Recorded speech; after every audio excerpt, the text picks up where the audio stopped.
Continuity and differentiability समाप्त था। आज से नया टॉपिक है डिफरेंशिएशन।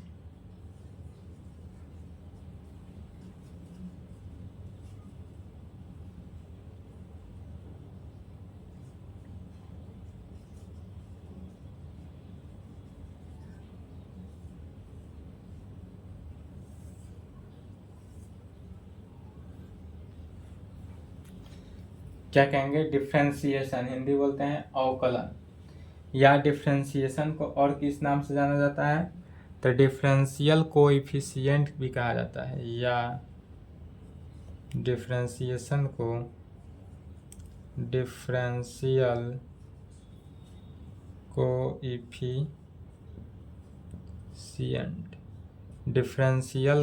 कोएफिशिएंट भी कहा जाता है। डिफरेंशियल कोएफिशिएंट को डीसी से सूचित किया जाता है। तो जहाँ डीसी मिले डिफरेंशियल कोएफिशिएंट कहें या डिफरेंशिएशन भी कह सकते हैं। और इसका हिंदी जो होता है वो हो जाता है अवकलन गुणांक। कोएफिशिएंट का क्या होता है? गुणांक। तो इसको हिंदी में कहते हैं अवकलन गुणांक।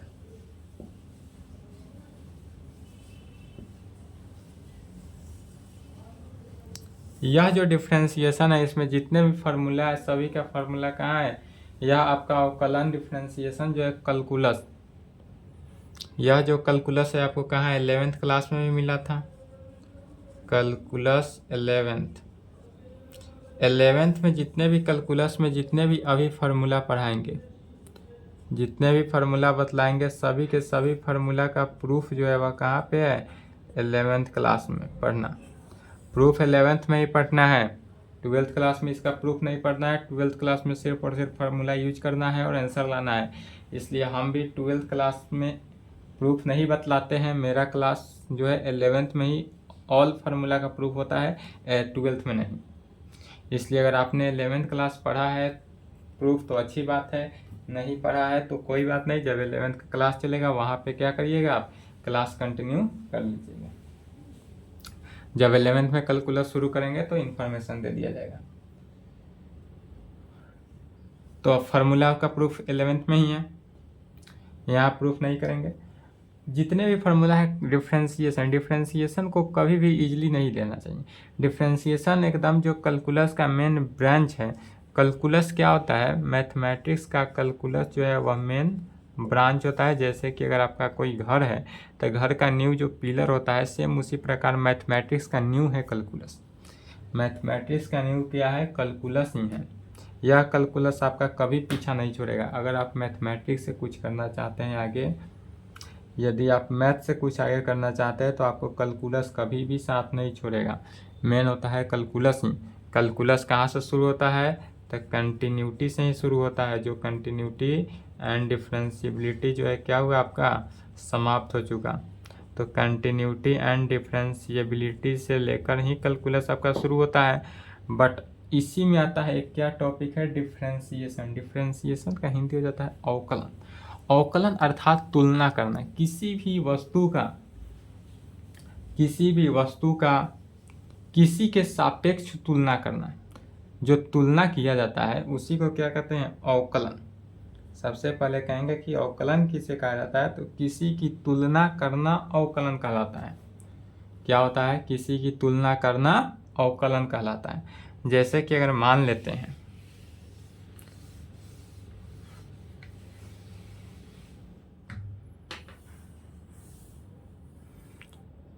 जैसे कि मान लीजिए कि आपके पास 3 व्यक्ति हैं।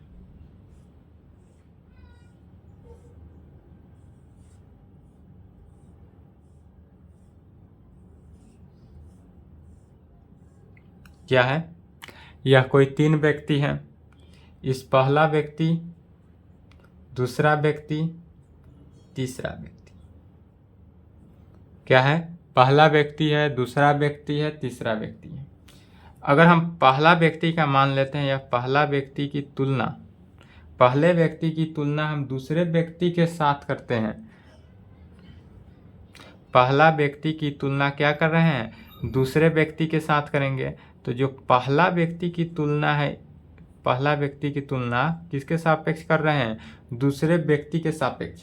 ध्यान से समझेंगे, यदि पहले व्यक्ति की तुलना दूसरे व्यक्ति के सापेक्ष करेंगे तो इसमें कहेंगे d1/d2।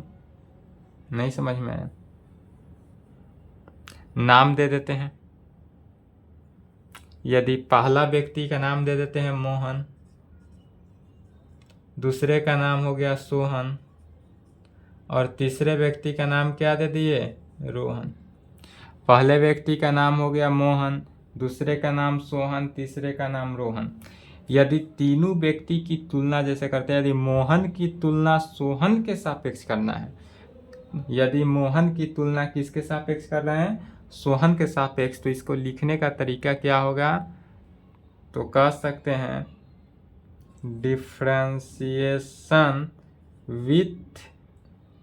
Differentiation of Mohan with respect to Sohan. Language में कैसे लिखेंगे? तो differentiation of Mohan with respect to Sohan, shortcut में। अर्थात हिंदी में कहेंगे इसको कि मोहन की तुलना, मोहन का अवकलन कहें या तुलना कहें, सेम बात है। तो मोहन का अवकलन जो है वह किसके सापेक्ष? तो सोहन के सापेक्ष। किसके सापेक्ष हो रहा है? सोहन के सापेक्ष। और इसको लिखने का तरीका क्या है? तो जब मोहन की तुलना कर रहे हैं, जिसका अवकलन करते हैं उसको ऊपर लिखते हैं, तो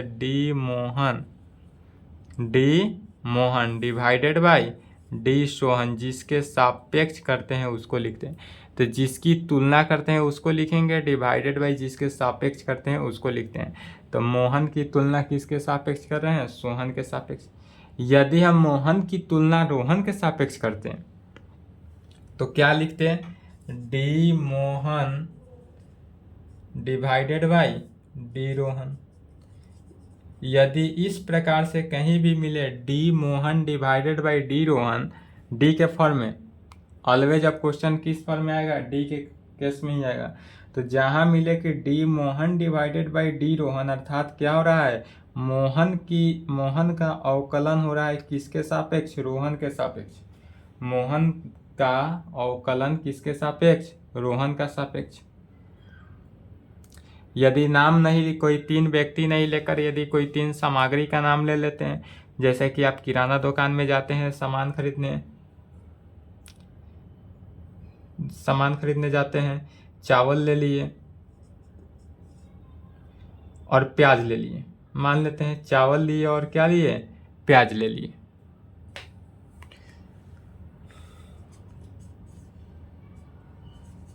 चावल और प्याज ले लिए। तो अगर हम चावल की तुलना, चावल का अवकलन प्याज के सापेक्ष करेंगे तो कैसे लिखेंगे?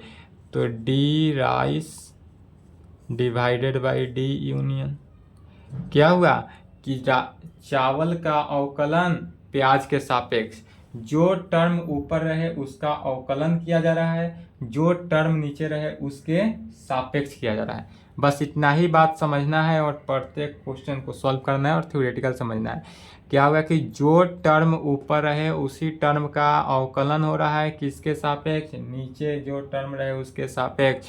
यदि यहाँ पर फिर समझेंगे, यदि डी बाई डी एक्स है, यदि हम क्या कर रहे हैं? मोहन की तुलना किसके सापेक्ष? सोहन के सापेक्ष। पहला में क्या किए थे? मोहन का अवकलन सोहन के सापेक्ष करेंगे, तो D Mohan divided by D Sohan.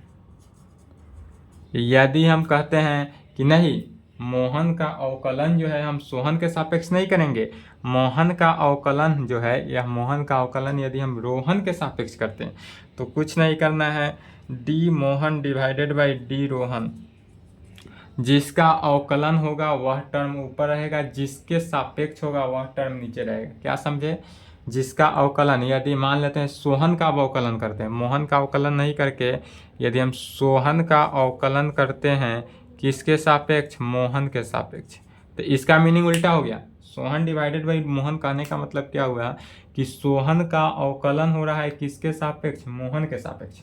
Sohan का अवकलन अर्थात सोहन की तुलना मोहन के सापेक्ष हो रहा है।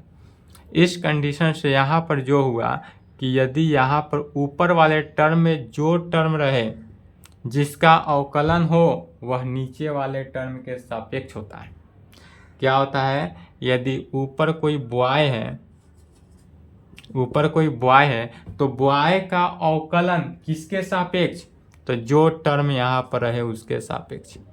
अर्थात बॉय का जो अवकलन है वह किसके सापेक्ष हो रहा है, गर्ल्स के सापेक्ष।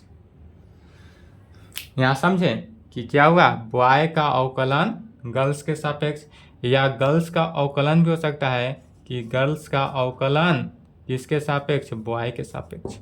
तो जो टर्म निकला इस कंडीशन से यह सेटिस्फाई हो रहा है कि जो टर्म ऊपर है उसका क्या होता है, अवकलन होता है।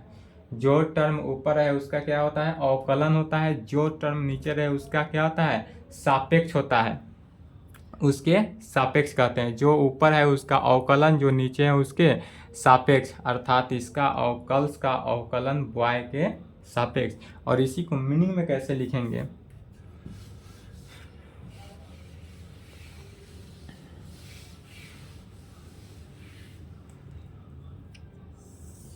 तो अब इसी को कह सकते हैं, यदि हमारे पास इसी कंडीशन से सेटिस्फाई होकर यदि इस प्रकार से हो कि dy/dx हो, जैसे मान लेते हैं dy/dx है, तो ऊपर क्या है, y है, तो किसका अवकलन होगा, y का। जो टर्म ऊपर है उसका अवकलन जो टर्म नीचे रहे उसके सापेक्ष कहेंगे डिफरेंशिएशन ऑफ y। मीनिंग में यह लैंग्वेज हर एक क्वेश्चन, हर एक थ्योरी जहाँ भी बनाना है यह लैंग्वेज ऑलवेज लिखना ही है। Differentiation of y with respect to x। क्या कहेंगे, differentiation of y with respect to x। इसी को अब चूंकि यह हर लाइन में लिखना है इसलिए अब इतना लंबा नहीं लिखकर इसी को क्या करते हैं, शॉर्ट फॉर्म में बदलेंगे। शॉर्ट फॉर्म में किस कंडीशन से कहते हैं, या dy/dx इज इक्वल टू कहते हैं, नहीं दिखाई दे रहा है,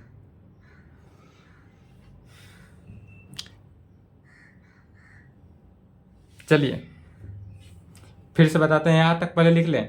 टॉपिक डाले तो डिफरेंशिएशन अवकलन, डिफरेंशियल कोफिशिएंट अवकलन गुणांक, यहाँ तक लिखे तो उसके आगे लिखते हैं, दिखाई नहीं दे रहा है।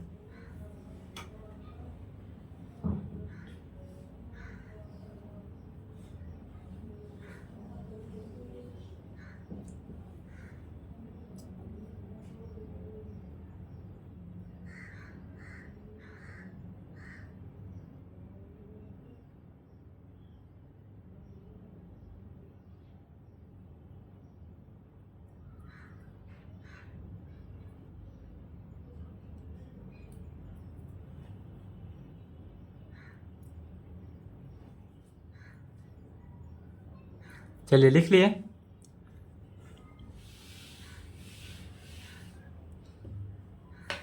अब कहेंगे क्या, dy/dx कहने का मीनिंग क्या हुआ कि differentiation of y with respect to x। y का क्या हो रहा है, अवकलन हो रहा है किसके रेस्पेक्ट, x के रेस्पेक्ट। तो ऐसे लिखेंगे differentiation of y with respect to x। या हर क्वेश्चन में लिखना है, हर लाइन में लिखना है, तो हर लाइन में लिखना है तो इतना लंबा नहीं लिख के इसी को शॉर्ट फॉर्म में कैसे लिखते हैं, तो ऑलवेज क्वेश्चन या जहाँ रहे तो dy/dx जब भी डिफरेंशिएशन करेंगे तो क्या लिखेंगे, differentiation of y with respect to x। कैसे लिखे शॉर्ट फॉर्म में, तो शॉर्ट फॉर्म में ऑलवेज इसी प्रकार से लिखना है। कैसे, differentiation of y with respect to x। या अब हिंदी मीडियम वाले देखेंगे, हिंदी में क्या लिखेंगे, तो बाबू आपका हिंदी मीडियम है तो आप हिंदी लिखे या इंग्लिश लिखे उससे कोई दिक्कत नहीं है। हम तो कहेंगे बेहतर होगा इंग्लिश लिखें तो ही। यदि आपका हिंदी मीडियम है फिर भी कहेंगे अंग्रेजी लिखिएगा तो और बेहतर है। लेकिन हिंदी यदि लिखना चाहते हैं तो यहाँ क्या है, differentiation of y with respect to x. Y का डिफ्रेंसिएशन, वाई का अवकलन हो रहा है किसके सापेक्ष, एक्स के सापेक्ष। तो इसी को हिंदी में लिखेंगे वाई का अवकलन, क्या हो रहा है, वाई का अवकलन एक्स के सापेक्ष। वाई का अवकलन एक्स के सापेक्ष जिस कंडीशन में हो वैसा ही लिखते चलेंगे। हिंदी मीडियम वाले देख ले, अब अधिकतर जब भी हम क्वेश्चन बनाएंगे न ऊपर वाला टर्म लिखेंगे न नीचे वाला टर्म लिखेंगे। कौन सा टर्म लिखेंगे, बीच वाला टर्म।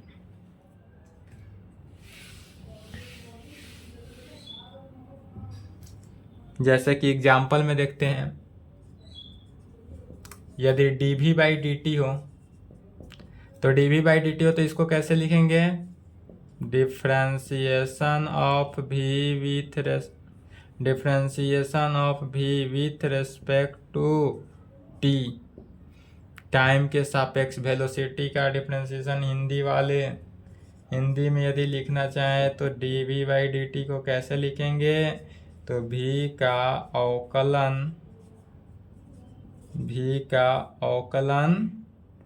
t के सापेक्ष, v का अवकलन t के सापेक्ष।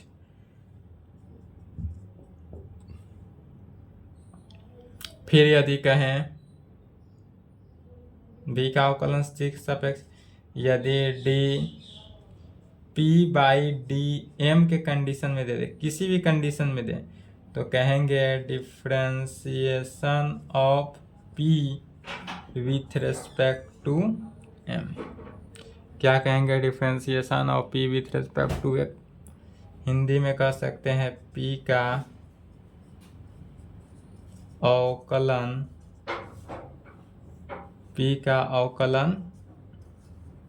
m के सापेक्ष, p का अवकलन m के सापेक्ष।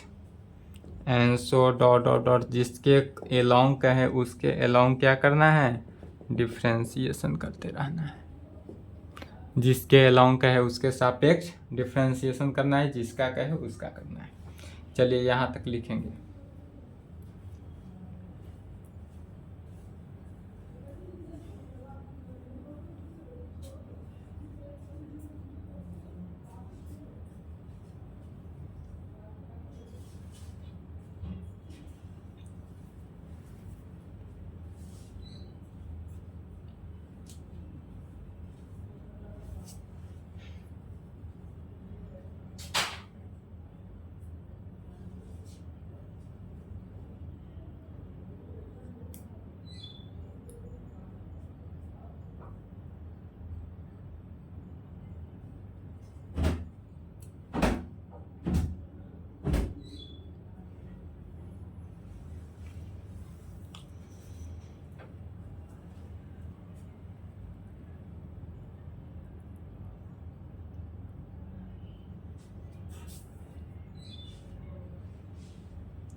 चलिए लिख लिए, नहीं लिखे तो वीडियो रोक के लिखेंगे।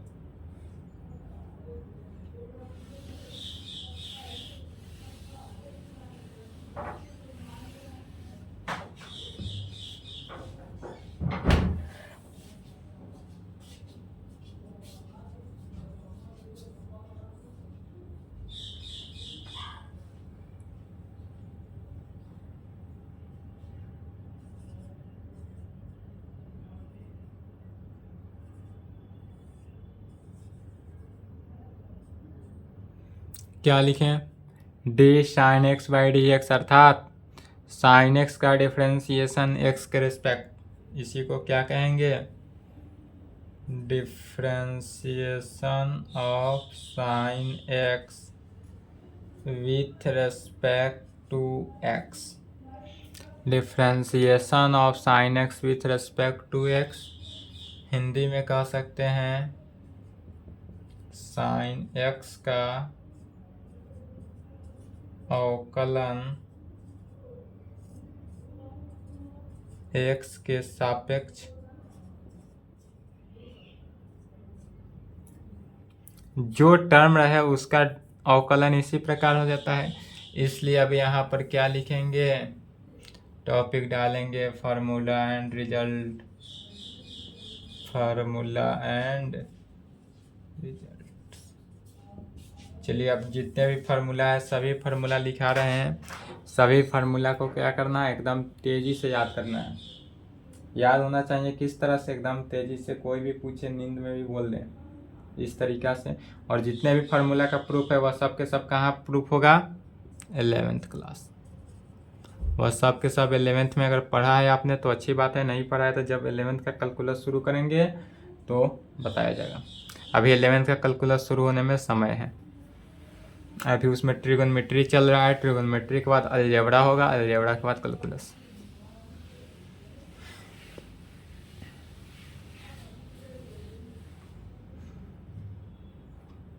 चलिए 11th क्लास में जितने भी पढ़े थे सभी फार्मूला को लिख देते हैं।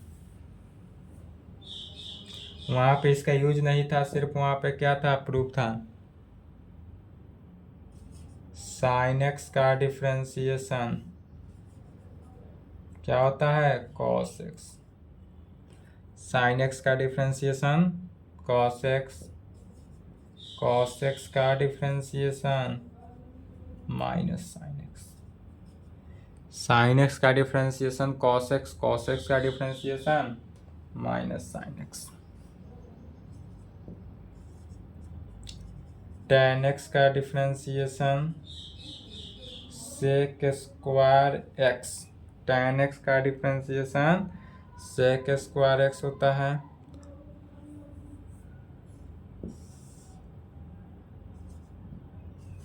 सेक एक्स का डिफ्रेंसिएशन क्या होता है, तो सेक एक्स का differentiation sec x into tan x में होता है। सेक एक्स का डिफ्रेंसिएशन क्या होता है, तो sec x into tan x के कंडीशन में होता है। उसके बाद कॉट एक्स का डिफ्रेंसिएशन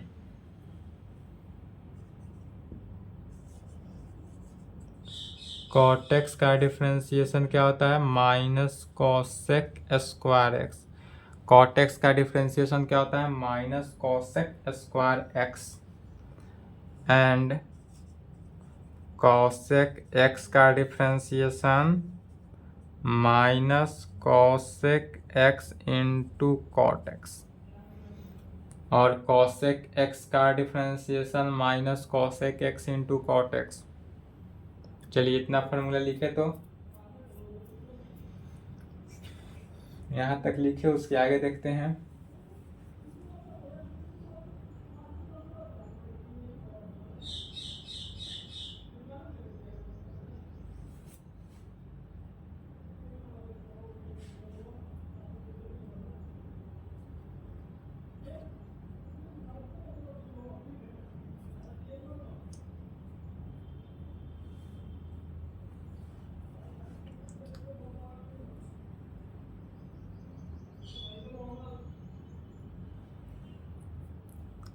चलिए लिख लिए।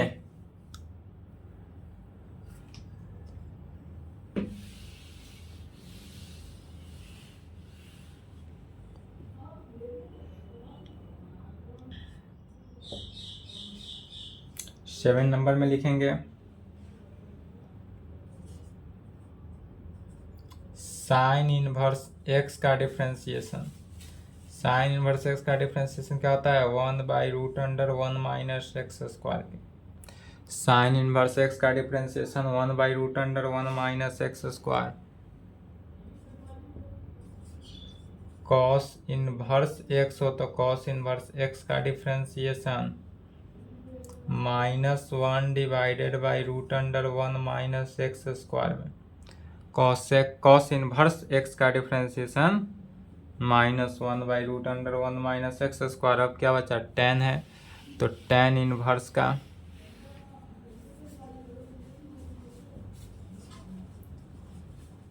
tan इनवर्स x का differentiation 1/1 plus x square.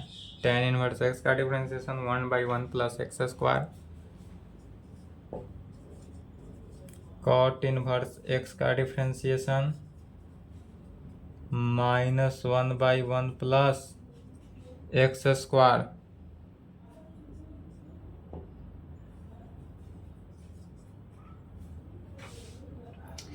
sec inverse x का डिफ्रेंसिएशन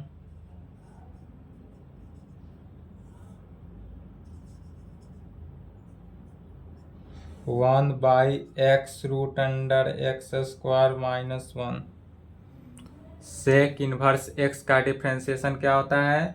तो 1/x√x² में सेक x का डिफ्रेंसिएशन 1/x√x²-1।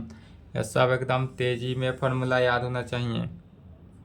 उसके बाद बचा कॉसेक इनवर्स x का डिफ्रेंसिएशन। कॉसेक इनवर्स x का डिफ्रेंसिएशन क्या होता है? -1/x√x²-1। कॉसेक इनवर्स x का डिफ्रेंसिएशन -1/√x√x²-1।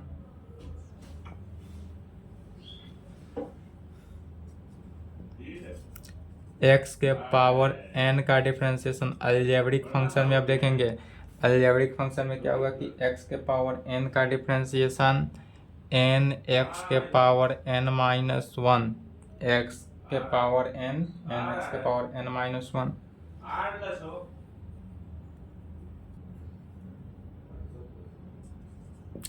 x का डिफ्रेंसिएशन x के रेस्पेक्ट में क्या होगा? 1।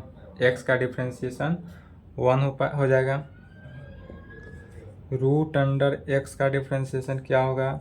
तो √x हो उसका डिफ्रेंसिएशन 1/2√x। √x का डिफ्रेंसिएशन 1/2√x। 1/x का डिफ्रेंसिएशन -1/x²। 1/x का डिफ्रेंसिएशन -1/x²।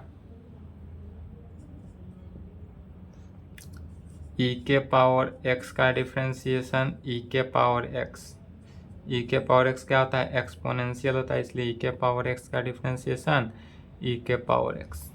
चलिए यहाँ तक लिखे तो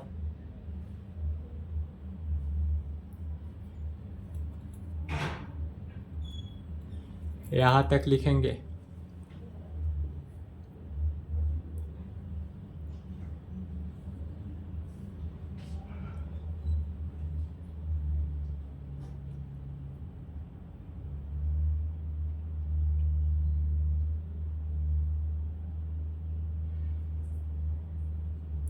चलिए वीडियो रोक के लिखे। लिख लिए? वीडियो रोक लें।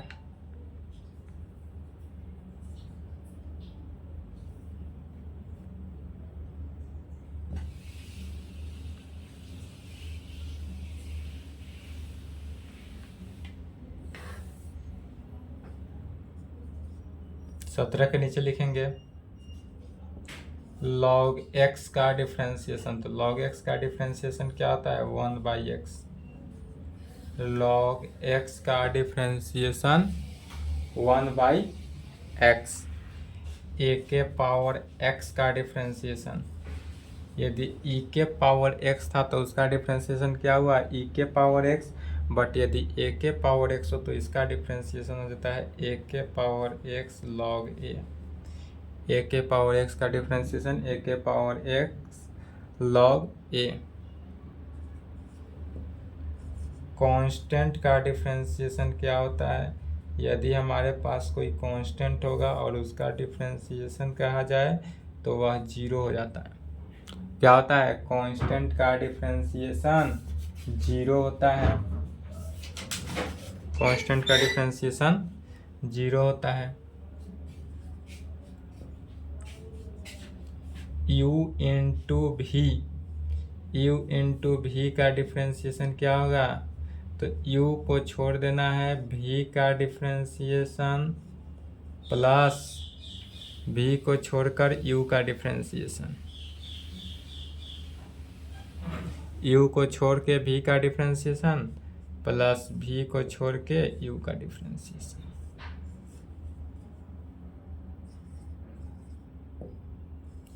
u बाई v में हो तो u बाई v का डिफ्रेंसिएशन कैसे होगा, तो v को छोड़ देना है, यहाँ पर ध्यान देंगे u बाई v का डिफ्रेंसिएशन कैसे करते हैं, तो v को छोड़ देते हैं, नीचे वाला टर्म जो रहे नीचे वाले टर्म को छोड़ देना है, ऊपर वाले टर्म का डिफ्रेंसिएशन माइनस ऊपर वाले को छोड़कर v का डिफ्रेंसिएशन, बीच में क्या होता है माइनस डिवाइडेड बाई नीचे वाला टर्म v स्क्वायर।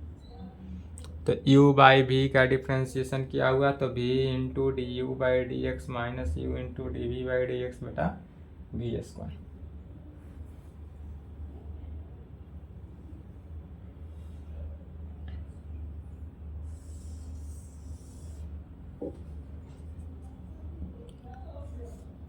यदि d कोई कांस्टेंट हो, क्या हो, मान लेते हैं यहाँ पर k हो, d k into F x हो, इसका डिफ्रेंसिएशन क्या होगा, तो constant into D F x.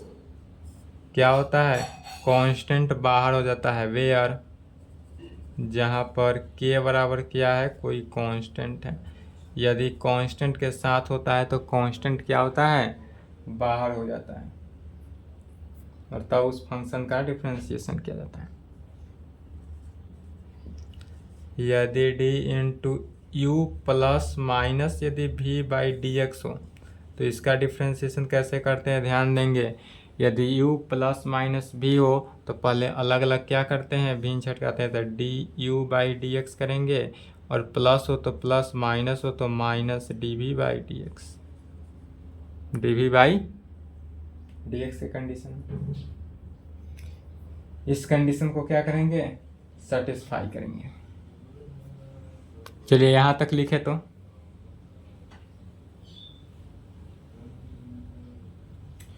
यहाँ तक लिखेंगे और आज की क्लास को यहीं पे समाप्त करते हैं। यहाँ तक 24 फार्मूला हुआ, 2400 फार्मूला एकदम तेज़ी से याद कर लेंगे। इसके आगे नेक्स्ट क्लास में आपका इस फार्मूला का यूज पड़ेगा। यदि आपसे फार्मूला नहीं रहेगा याद तो एक भी क्वेश्चन नहीं सॉल्व होगा, इसलिए यह वेरी वेरी इंपॉर्टेंट है। या डिफ्रेंसिएशन का फार्मूला जितने हैं, डिफ्रेंसिएशन कैलकुलस क्या है, बहुत इम्पोर्टेंट। चलिए तो आज के लिए इतना ही पे क्लास को स्टॉप करते हैं। यहाँ तक फार्मूला क्या करेंगे, लिख ले, याद कर ले, फिर नेक्स्ट क्लास।